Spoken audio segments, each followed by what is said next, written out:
Hello everyone, welcome again to this session. और आज का हमारा ये जो सेशन है, जो पॉडकास्ट सेशन, उसका टॉपिक का नाम है ऑटिज्म मिस्ट्री रिजॉल्व। मतलब कि आज इस सेशन में हम ऑटिज्म के बारे में बहुत सारी बातों को डिस्कस करेंगे।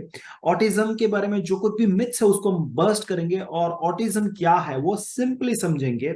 और ये हमें समझाने के लिए हमारे जो एक्सपर्ट है उसके बारे में थोड़ा सा बता दूं। She she is paediatric therapist, professional paediatric therapist. मतलब कि वो बच्चों को थेरापी प्रोवाइड करती है। She has done her bachelors in physiotherapy. She is certified NDT, मतलब कि neuro developmental therapist. Okay, and she is practising since last 11 years. She is a founder of therapeutic rehab clinic and she is from Mumbai. बहुत सारी अलग अलग नीश में उन्होंने काम किया है, जैसे कि behavioural therapy, speech therapy, sensory therapy. और उन सबको उसने काफी डीपली अंडरस्टैंड किया है। पिछले 11 साल से वो ऑटिस्टिक और एडीएचडी और ऐसे बहुत सारे चाइल्ड पेशेंट्स के साथ काम कर रही है। और बहुत ही अच्छा काम उन्होंने अपने इस होल करियर के दौरान उसने किया है। सो आज की हमारी जो गेस्ट है, she is none other than Miss Nirja Trivedi. So let's welcome Miss Nirja and let us understand what is autism, and let's resolve the mystery of autism. Yes, Dr. Nirja, welcome to the show. And yeah, thank you very much for your time. And we really are grateful to you कि आपने इतना अपना कीमती समय निकाला और हमारे साथ आप अपना नॉलेज जो है वो शेयर करेंगे। Specially you will be sharing the knowledge about autism, जिसके बारे में बहुत सारा कंफ्यूजन चल रहा है। पेरेंट्स को बहुत सारे कंफ्यूजन होते हैं, और सोशल मीडिया में इतनी सारी इंफॉर्मेशन है कि पेरेंट्स को ना पता ही नहीं चलता कि वो एग्जैक्टली क्या करे। राइट। सो इन सारी चीजों के बारे में हम आज बात करेंगे इस इंटरव्यू में। So doctor Neja, once again welcome, and with this I would like to ask you a very first question, that autism exactly है क्या? Okay, hello. सो ऑटिज्म के बारे में बहुत कंफ्यूजन है, so I am going to clear that out for you all. So autism exactly क्या है?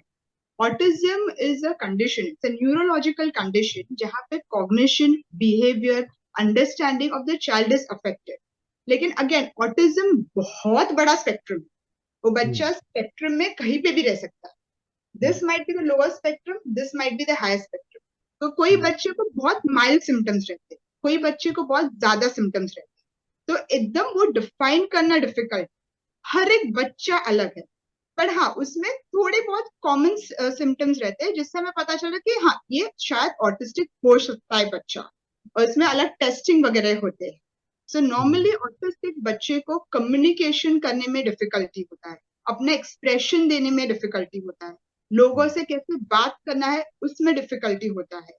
Social environment में, मतलब आप किसी के घर पे जा रहे हो तो वहां पे कैसे मुझे बिहेव करना है, मैं अगर स्कूल में हूँ तो मुझे कैसे बिहेव करना है, या फिर particular pattern of game understand करना, वो सब में डिफिकल्टी होता है। In very simple terms to talk about. Okay. So आपने जो बताया वो काफी सिंप्लीफाई करके बताया, बट फिर भी मैं थोड़ा सा इसमें डीप जाना चाहूंगा, क्योंकि जैसे मैं देख रहा हूँ, हमने बात की कि भाई जो बिहेवियरल पैटर्न है उसका वो थोड़ा सा अलग होता है। बट जहां तक मैं देख रहा हूँ, हम लोग मतलब बीइंग एडल्ट, हमारा और बच्चों का बिहेवियरल पैटर्न काफी अलग होता है। तो हम वैसे ही मतलब बच्चों का पैटर्न ही अलग होता है। तो अगर हम कहीं पे जा रहे हैं तो हम ये चाहते हैं कि बच्चे ना एकदम वेल बिहेव करे स्कूल में, या फिर कहीं पे हम सोशल कहीं गैदरिंग में जा रहे हैं तो वहां पे वेल बिहेव करे, ही बिहेव लाइक एन एडल्ट, ऐसा हम चाहते हैं। ओके। बट ऐसा एग्जैक्टली होता नहीं है। Okay. So what is the difference between those two things? मतलब जब बच्चे जो ऐसे बिहेव करते हैं, चाइल्डिश बिहेव करते हैं, और जो ऑटिस्टिक बच्चे बिहेव करते हैं, उसमें क्या डिफरेंस होता है? क्या हम उसको जान सकते हैं? Is it possible? Okay, so autistic बच्चे रहेंगे उसमें कुछ रेपिटेटिव बिहेवियर रहेगा, फ्लैपिंग ऑफ हैंड्स रहेंगे, जंप करते रहेंगे, सब एक जगह बैठे हैं वो दूसरी जगह पे अपना ही चल रहे होंगे। या फिर उनका थोड़े सेंसरी इश्यूज भी रहते हैं, बहुत क्राउड रहेगा तो स्मेल हाइपर होते हैं तो चिल्लाना चालू कर देते हैं। And they will just keep crying, उनको स्टॉप करना डिफिकल्ट हो जाता है। वेर एज अगर नॉर्मल बच्चा या फिर हाइपर बच्चा पर्टिकुलर बिहेवियर बताता है कि स्क्रीम करा, शाउट किया, हम उसको बोलेंगे नहीं ये ठीक नहीं है, ये अच्छा नहीं है। तो वो अंडरस्टैंड करेगा, उसको प्रोसेस करेगा और फिर उसके बाद वो बिहेवियर स्टॉप कर सकता है। बट ऑटिस्टिक किड को ये बिहेवियर कि हम लोग ये नहीं करना है, वो नहीं समझते। So that is a major difference कि आपने कुछ बोला तो वो समझ रहा है, प्रोसेस कर रहा है, उसका रिएक्शन दे रहा है, लेकिन ऑटिस्टिक बच्चे को वो शांत करना बहुत डिफिकल्ट हो जाता है. That is one major difference in the behaviour. Okay, great. That is really a wonderful gem to understand. मतलब आपने जो अभी जो इन्फॉर्मेशन दी वो काफी इंपॉर्टेंट है पेरेंट्स को समझने के लिए. मैं यहाँ पे एक और चीज मैं जानना चाहूंगा कि जैसे हम बिहेवियर पैटर्न की बात कर रहे हैं और बच्चों को हम ये जानने की कोशिश कर रहे हैं कि भाई ऑटिज्म एग्जैक्टली है क्या. तो क्या ये मतलब ये किस वजह से होता है, उसका रीजन क्या हो सकता है, क्या हम इसके बारे में कुछ जान सकते हैं? Sure. So one of the major reason is genetics. अभी जेनेटिक बहुत चेंजेस आ रहे हैं. दूसरा, मैंने 10 साल पहले एक स्टडी किया था अराउंड 1000 मदर्स पे कि why certain symptoms are seen. So one of the major factor was stress to the mother during pregnancy. Work stress हो सकता है, घर पे स्ट्रेस हो सकता है. कई माँ या स्ट्रेस की डिलीवरी कैसे होगा, मेरा बच्चा कैसे होगा. सो ऑलरेडी वो स्ट्रेस फैक्टर है. दूसरा अपना लवली मोबाइल है, क्योंकि बच्चे पूरा टाइम फोन पे रहते हैं. तो normally between the age of 1 to 5 there is lot of sensory input which goes in. तो वो 1 to 5 में पूरा टाइम फोन ही देख रहे हैं, ना एनवायरमेंट में जा रहे हैं, ना गार्डन में जा रहे हैं, ना कुछ खेल रहे हैं. फोन में अपने आप ही खेल रहे हैं, ना दूसरे बच्चों के साथ खेल रहे हैं. तो ये सब फैक्टर्स मिलके वो ऑटिज्म में आता है. So there is no particular reason कि इस वजह से है, बट बहुत सारे रीजन है. Okay. Other reason is like if the parents की एज ज्यादा है, like if you are having a kid later, then again there is a chance. There is a chance अगर घर में किसी को ऑटिज्म है या हाइपर एक्टिविटी है तो उसको होने के चांसेस है. Okay.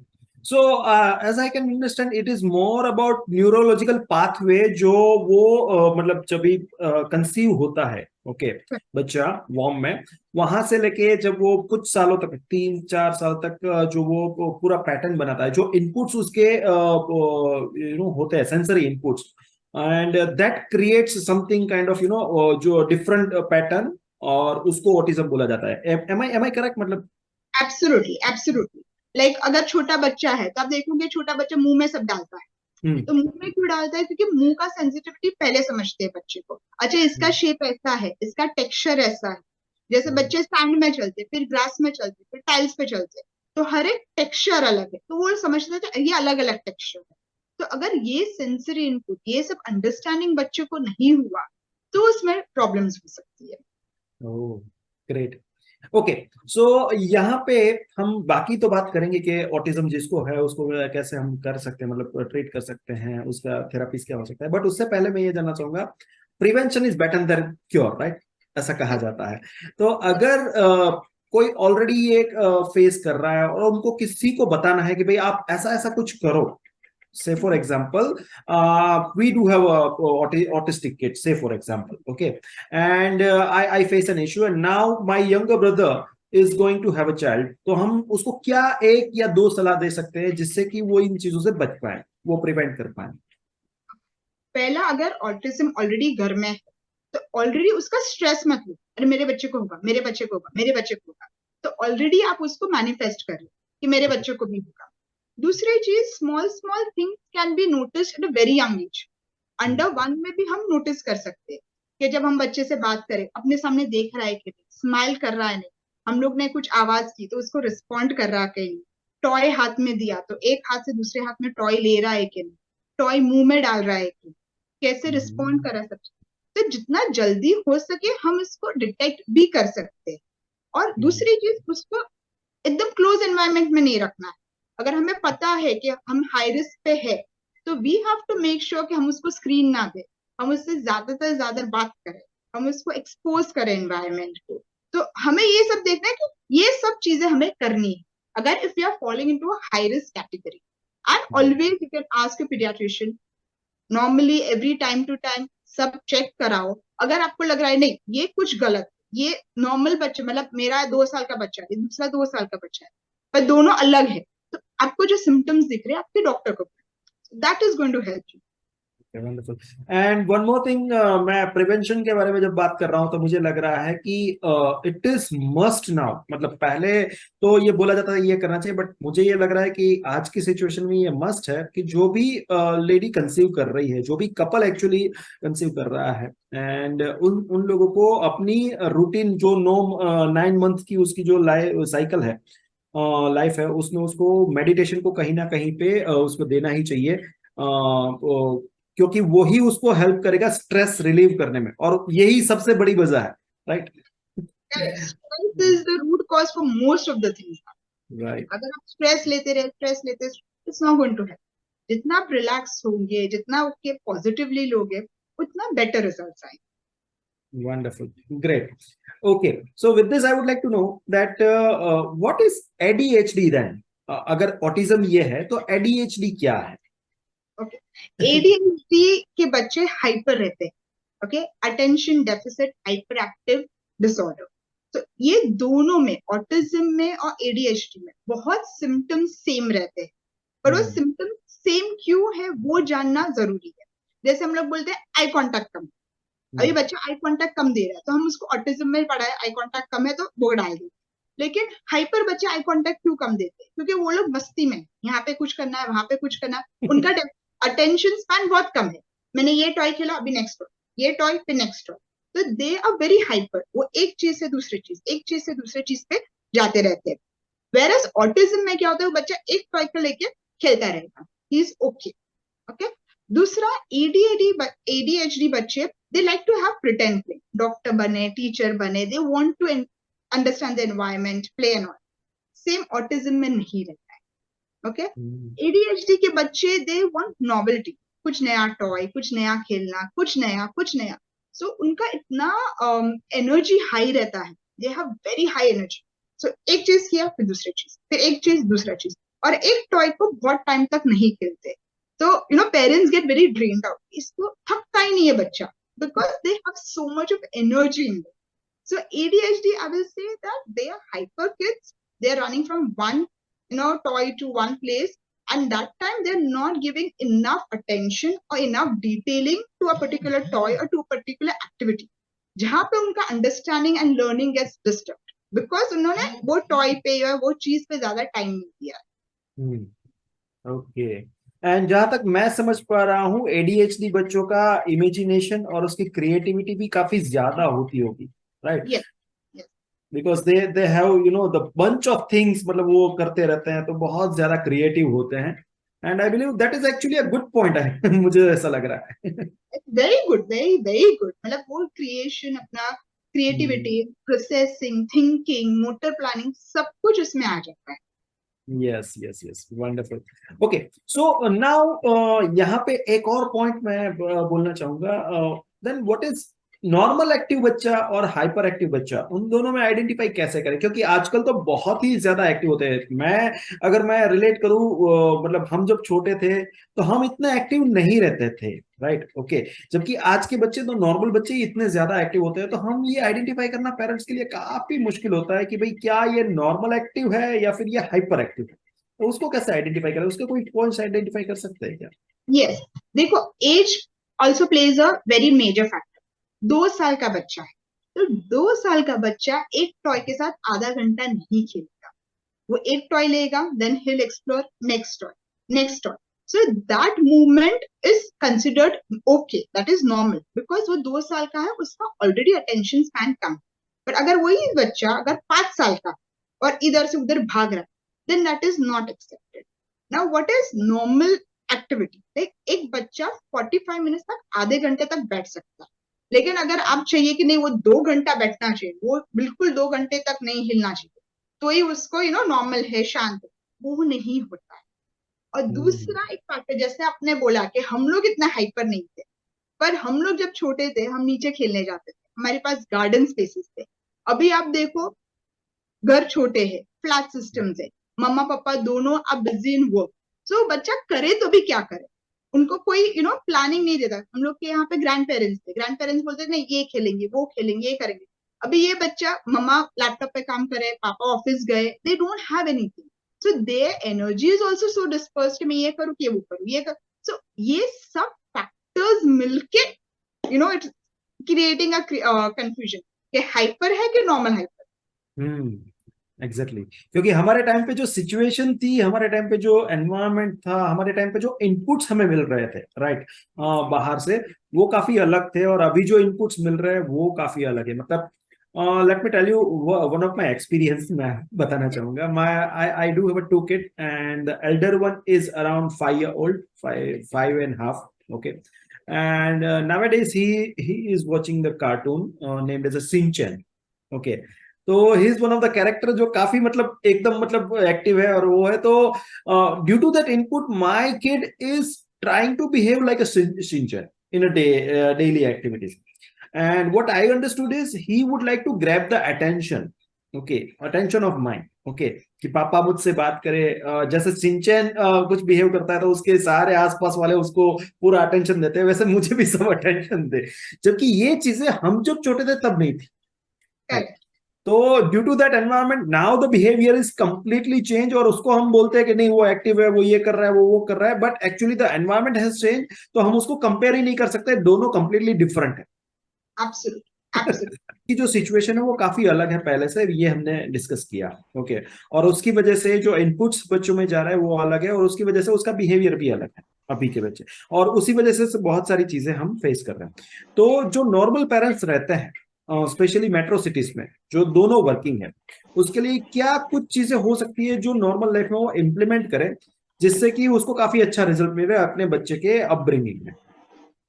ओके, सो एवरीबडी, सबका लाइफ बहुत बिजी है, पर मैं ये बोलूंगी कि आपका अगर 9 to 5 जॉब है तो आप 5 बजे के बाद फ्री हो रहे हो, 6 बजे घर पे जा रहे हो, उसके बाद spend time with your child. Okay, घर पे आके फिर वापस आप लैपटॉप पे हो, आप अपना टीवी देख रहे हो, आप बच्चे का ये नहीं देख रहे हो, तो फायदा नहीं है। अगर बच्चा आके आपसे कुछ बोल रहा है कि स्कूल में ये हुआ वो हुआ, तो उससे बात करो। दूसरा very good time spending with the child is at the dining table. Dining table में हम लोग टीवी चालू कर देते हैं, सब लोग टीवी देख रहे हैं, खाना खा रहे हैं, कोई बात नहीं कर रहा है। तो मुझे लग रहा है see everybody is very busy in their life, so whatever time you get, make sure you have enough time with your child. दूसरा, हम ऐसे प्लानिंग कर सकते हैं, चलो ये प्लान है, आजू बाजू के बच्चे हैं, उनके साथ ग्रुप बना के giving an activity to them, having mother support. So a lot of times they have seen that 5-6 mothers come together. So today I'm going to take care of all the kids. One day another, mother is. तो वो हिसाब से बच्चे एक साथ खेल भी सकते हैं, and there's an adult who is taking care of everybody. So and plus अगर grandparents है तो it's fantastic because they are taking care and everything. But lot of times क्या होता है, वो मेड के साथ नीचे जाते हैं, maids on the phone, बच्चा क्या कर रहा है, there is no thing. So take time, give time to your child. rather than हम बिजी है, फिर शाम को बच्चा आता है, एक क्लास में गया, दूसरे क्लास में गया, तीसरे क्लास में गया, पर आप 6 बजे आ रहे हो, उसके बाद बच्चे 10 क्लास में जा रहे हो, उसको इंटरेस्ट है कि नहीं है, वो इंपॉर्टेंट नहीं है, नहीं वो जा रहा है, वो बच्चा जा रहा है, तो हर एक क्लास में उसको भेजो नहीं। आओ, spend time with your kid. I think that is the most precious. Give time to your kid. वो 1 घंटा हो, 2 घंटा हो, 3 घंटा हो, give time to your kid. Exactly, and that's what very important is human to human connection, जो families में आजकल बहुत ही कम हो रहा है।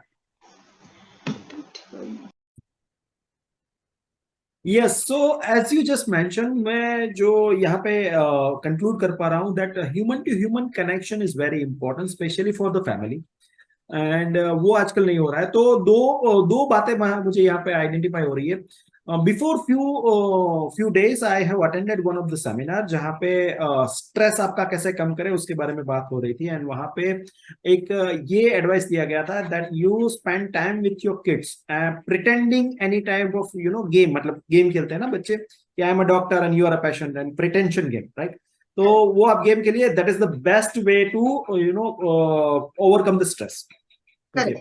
सो ये जो बात आपने बताई वो काफी इंपॉर्टेंट है, एंड ये करने से मतलब ह्यूमन टू ह्यूमन कनेक्शन भी बनेगा हमारे बच्चे के साथ, और हमारा स्ट्रेस भी कम होगा बच्चे के साथ, बच्चों को भी लगेगा कि नहीं मेरे पेरेंट्स हैं वो मेरे साथ खेल रहे हैं, एंड एक अलग ही कनेक्शन बनता है। That is the one thing, and या द अनदर पॉइंट इज कि लोग आजकल ये सोच रहे हैं कि बच्चे जैसे बड़े होते हैं, बड़े होने के बाद उसको पेरेंट्स की इतनी पड़ी नहीं है, मतलब पेरेंट्स को वो इतना रिस्पेक्ट नहीं देते, पेरेंट्स के साथ उसका ना बनता नहीं है, उसके जो विचार है वो नहीं सिंक्रोनाइजेशन में नहीं होते हैं, Okay, and ultimately they need to get separated, right?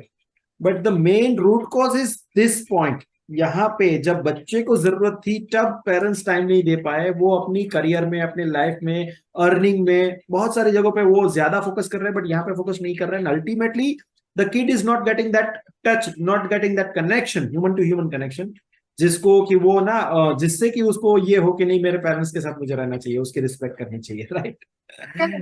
Correct correct.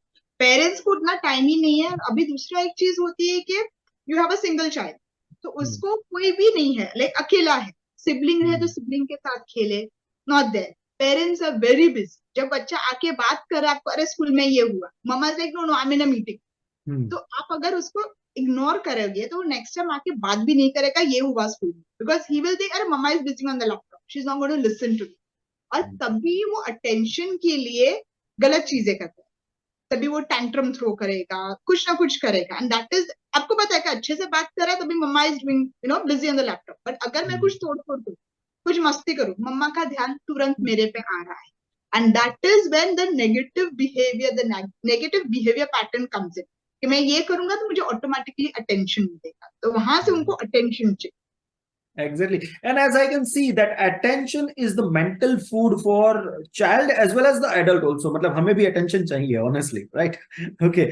But child में ये बहुत ही ज्यादा होता है, तो there must be some dedicated time during the day, जबकि आप specifically बच्चे को time दे, उसको attention दे, और वो जो बोल रहा है वो सुने actually, right? That is utmost required, right? Correct correct correct. Specially अगर बच्चा जब स्कूल जा रहा है तो you motivate him, you gonna have a good day, you behave very well, I am very proud of you, कल तूने अच्छा किया था स्कूल में, आज अच्छे से लिखना, यू नो।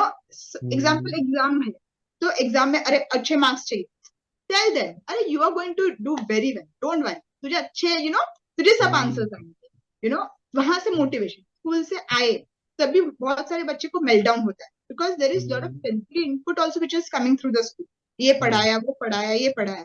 तो जब वो बच्चा स्कूल से आ रहा है तभी उसके साथ बैठो, काम डाउन, उसके साथ खाना खाओ, उससे बात करो, again that is a good point. और at the end of the day जब बच्चा सोने जा रहा है तो ऑलरेडी पूरा दिन का प्रोसेसिंग कर रहा है, तभी आप उससे बात करो कि this was, I was very proud, तूने आज ये किया, तूने ये जो चीज की उससे मैं बहुत खुश हूँ। तो बच्चा सोते वक्त भी उसके दिमाग में रहेगा कि हाँ आज जो मैंने एग्जाम्पल खाने के बाद डिश वापस किचन में रखी, you tell that, so that is a very positive input to the child. Next day he will automatically do it because you appreciate it. So Yes. ये टाइम पे उससे बात करना, उसको पॉजिटिव इनपुट देना बहुत जरूरी है। And it also, जैसे हमने अभी अभी बात किया, it also the mind, feed the kid with the mental food, whatever we just said as a attention. कि अगर बच्चे ने कुछ अच्छा किया है, उसने से फॉर एग्जांपल शेयरिंग किया है किसी के साथ, और अगर आपने उसको अप्रिशिएट किया तो आपका अटेंशन भी उसको मिल रहा है, तो ही विल मतलब अंडरस्टैंड कि अगर मैं अच्छी चीजें करता हूं तो पापा का, मम्मी का अटेंशन मेरे तरफ आता है, then let me repeat the thing. Okay, and ultimately it will build a strong character of the child, right? Correct. मेरे पास जब बच्चे भी आते हैं, जब आई टेक द क्या प्रॉब्लम है बच्चों को, so first always ask the parents बच्चा क्या करता है, what is he good at. So already when the kid comes in and the mother is saying अरे वो बहुत अच्छा राइटिंग करता है, so the kid always feels अरे मेरे बारे में अच्छा बोल।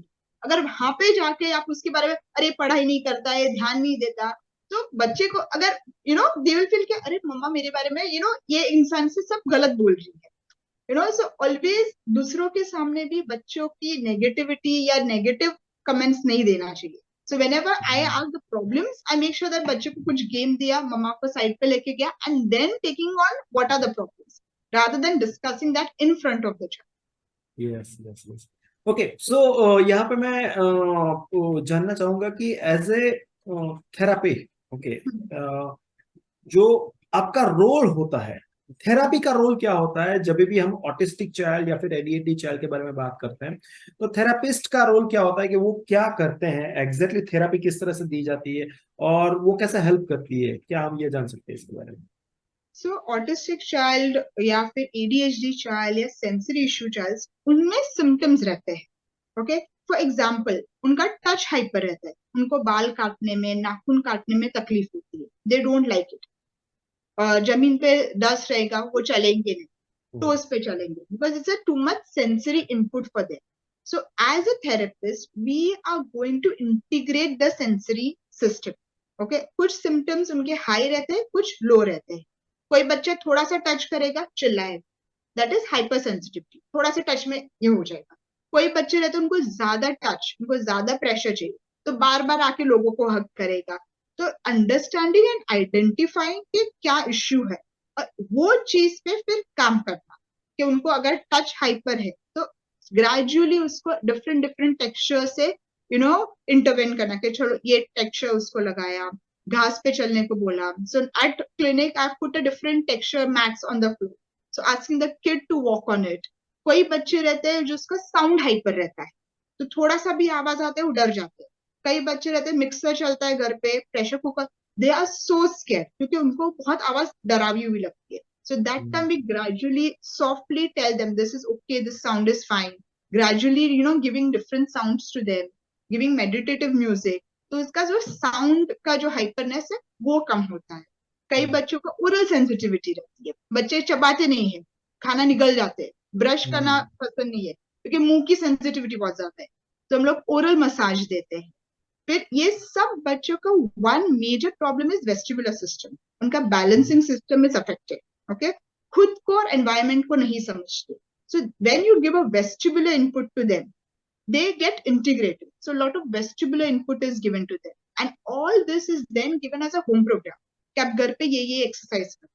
तो 1 महीने के लिए, 3 महीने के लिए जब ये सब सेंसरी इनपुट उनको मिलती है, वो अंडरस्टैंड करते हैं खुद को और एनवायरमेंट को, तभी ऑटोमेटिकली वो सब सिम्टम्स कम होते रहते हैं, और फिर वो लोग ज्यादा एनवायरमेंट को समझते हैं और अंडरस्टैंडिंग करते हैं. So as a therapist, understanding the symptoms and working on the symptoms play a important role.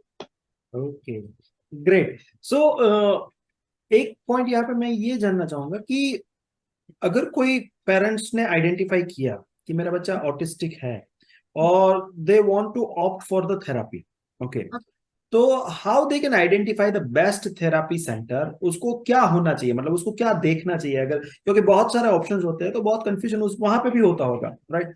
तो क्या देखना चाहिए कि भाई जो थेरापिस्ट है वो किस तरह से कर रहा है, क्या कर रहा है, या फिर थेरापी सेंटर में definitely there are plenty of feedbacks हम देख सकते हैं, बट उसके अलावा क्या देखना चाहिए जब भी वो विजिट करते हैं? या So जो थेरेपिस्ट होनी चाहिए, they should be specialised in paediatric therapy. Okay, they should be certified into NDT or SI, who should understand कि बच्चों में क्या क्या प्रॉब्लम्स है. Okay, that is one thing they should see. कि कोई भी थेरेपिस्ट के पास गए और थेरेपी स्टार्ट की नहीं, they should understand the child. So now I've been a pediatric therapist for 11 years. So I have majorly seen all kids. तो जो इंसान सब देख रहा है और सडनली नया बच्चा देख रहा है और उनको एक्सपीरियंस नहीं है, तो वहां पे प्रॉब्लम हो सकती है. जो इंसान को ऑलरेडी एक्सपीरियंस है, that is one major thing. दूसरा, ये बच्चों में और एक चीज होती है कि उनको speech therapy, occupational therapy, behavioural therapy, बहुत सारी चीजें कभी कभी साथ में चाहिए. So a centre which is having everything together becomes very easy, क्योंकि क्या होता है उनमें थेरेपिस्ट में communication also becomes easy. Like if I am there and if speech therapist है, तो कई बार बच्चे मेरे पास आते हैं फिर स्पीच थेरेपिस्ट पे जाते हैं. तो आई टेल देम कि नहीं, आज मैंने ये काम किया है, मुझे यहाँ पे ये तकलीफ ले रही है, तो you work on this. मुझे oral sensitivity ज़्यादा है. So then this communication between the different therapists also very easy. So a center which is having everything is also a good, center. And always asking the review, asking your doctor कि आपको कौन लग रहा है, आप किस पे, trust कर रहे हो, उसके पास जाना. And then going there, understanding कि क्या बोल रहे हैं, क्या नहीं बोल रहे हैं, उनका goals क्या है. So हमेशा make sure that the therapist should have certain goals. So I have a goal at the end of the session, ये बच्चा ये करना चाहिए. At the end of 1 week, बच्चे को ये होना चाहिए. At the end of 1 month, I should achieve this. So talking to your therapist, understanding their goal, telling them what are your goals. And when a therapist understands कि parents के problems क्या है और उस पे काम करना, वो जरूरी है. So I think whichever therapist you meet and you fulfill all this should be the right choice.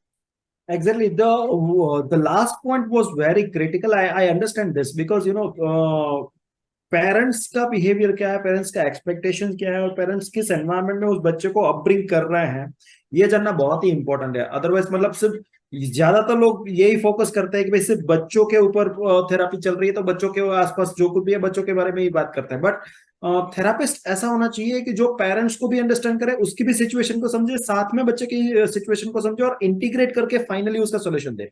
The second major point you just mentioned is the result, tangible result should be there. मतलब आपको पहले से पता होना चाहिए कि भाई 1 महीने में या 2 महीने में हम इतना प्रोग्रेस करेंगे। ओके, अगर वो चीजें कोई मतलब आपको नहीं बता पा रहा है, then definitely you need to look after another therapist actually, right? Okay, wonderful, great. तो मेरे पास एक बच्चा था, उसकी मॉम का था like he was an autistic kid. उसकी मम्मी थे, वो बच्चा लिखना चाहिए, उसको ABCD आना चाहिए, वो एकेडमिक्स करना चाहिए। But when I assess, I told the mother I understand आपका ये गोल है, बट क्या वो मेरा गोल है? Eight the and I work on it, but then does he know how to wash his hand, does he know how to eat, how to do this thing? तो वो सब नहीं आता। तो मम्मा वाज लाइक वो ठीक है, वो सीख जाएगा। मैं तो नहीं, पहले उसको टैप कैसे ओपन करना है, हैंड कैसे वॉश करना है, खाना कैसे खाना है।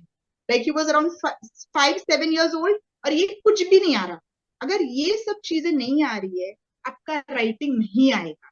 सो आई टोल्ड मम्मा कि आई नो आपका गोल इज टू राइट, बच्चा लिखना चाहिए, but as a therapist, I feel ये सब पे आप काम करोगे, if the child learns how to use the hand and fingers, automatically writing आएगा। तो कई बार पेरेंट्स का गोल रहता है कि ये है, but then the therapist should be able to make them explain कि ये आपका गोल है, पर आप ये अचीव करोगे तो ये आ जाएगा। So this was one example that I would like to share. मैं ना आपने बहुत ही अच्छी बात बताई और मैं यहाँ पे ना एक एनालॉजी में शेयर करना चाहूंगा। मैं बहुत बार ये करता हूँ। I am by the way I am you know I am taking so many zoom sessions, I also you know public speech sometimes on the stage.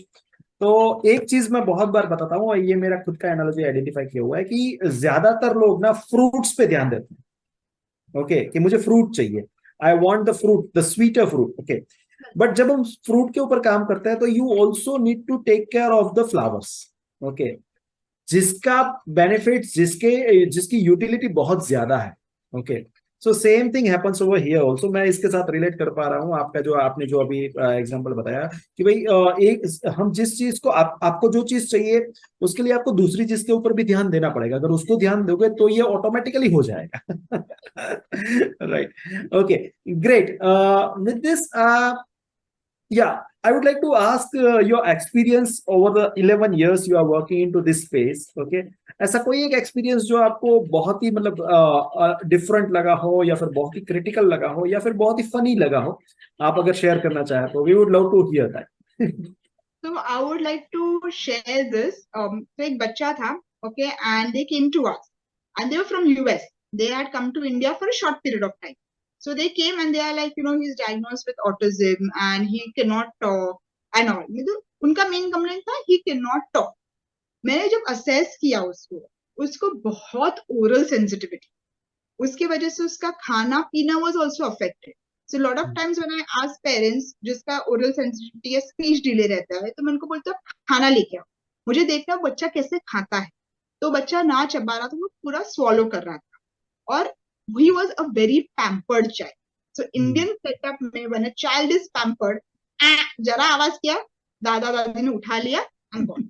And when same assessment was done in US, they labeled him autistic because अच्छा ये where is the apple, उसने दादा का हाथ पकड़ के दिखाया कि एप्पल इधर है, so just because he did not point उसको autistic बोल दिया। Same when he came here, we started with therapy, उसको बहुत oral sensitivity का वर्कआउट पे किया, दूसरे सब चीज पे किया, and now he's absolutely okay, he's eating, he's talking, he is absolutely fine. So I feel कि कहीं बार बहुत जल्दी डायग्नोसिस ले लेते हैं और वो पेरेंट्स पे बहुत स्ट्रेस, मेरा बच्चा autistic, and then they start googling और देन सब सिम्टम्स देखते हैं। तो आई फील के यू नो शांति रखनी चाहिए, धीरे धीरे काम करना चाहिए। सो ऐसे तो बहुत एग्जांपल्स है, बट या कभी कभी it's always the environment also, कैसे क्या कर रहे हो, वो सब इकट्ठा होता है। Yes, yes, wonderful example. We can learn so many things from such examples. Exactly. Okay. Correct. And yes, so Miss Neja. It was wonderful session. At the end of this session, I would like you to share your, Instagram handles and all, so that our viewers can, reach to you if they have any kind of query, any kind of, question regarding whatever the topic we have discussed in this, mystery of autism. Okay. So yeah, please share your Instagram handle or whatever social media handle you have. My Instagram ID is therapeutic.rehab.clinic. And mainly in that handle, I talk a lot about autism and ADHD and how to differentiate. And also I plan that please don't label every child as autistic. एक symptom दिखा वो एक symptom के basis पे उसको autistic मत बोलो. So yes, you can follow and understand more about autism. So yeah, you can share my link and whatever necessary to the viewers.